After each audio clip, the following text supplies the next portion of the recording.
nous retrouvons dans les Hauts-de-France, plus particulièrement dans la Somme, à quelques kilomètres d'Abbeville, où je vais rencontrer un agriculteur. Un métier aux aspects divers que nous allons découvrir ensemble. Suivez-moi.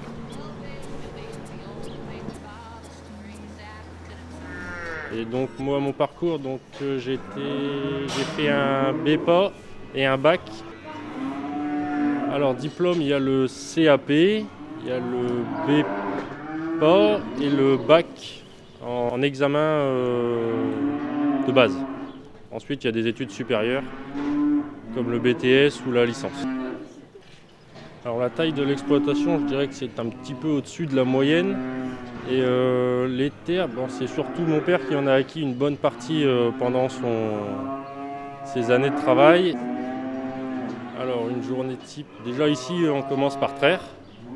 On traite, on donne à manger, on paille, on s'occupe des petits veaux et ensuite on va dans les champs quand le temps le permet.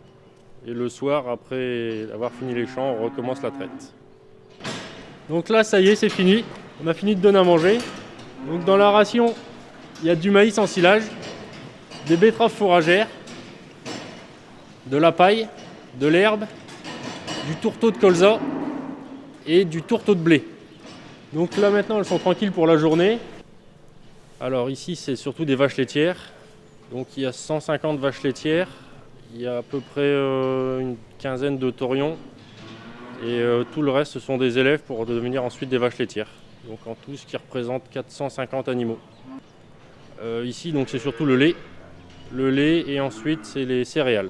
Donc le blé, l'escourgeon et la betterave sucrière. Donc les betteraves qui sont semées au mois de mars, qui sont ensuite récoltées en octobre ou novembre. Donc les betteraves ici partent à la sucrerie de Boiry, où elles sont ensuite transformées pour devenir en petits morceaux de sucre. On a deux types de matériaux, ceux qui sont dédiés pour l'élevage et ceux pour la culture. Donc pour l'élevage, c'est surtout le télescopique qui nous permet de donner à manger et de pailler plus facilement. Et pour les champs, après, ce sont les tracteurs et les outils divers qu'il y a derrière pour préparer le sol. Parce que je suis tombé dedans quand j'étais petit. Non, mais parce que j'étais passionné et que de tout petit, ça m'a plu et c'était comme une évidence.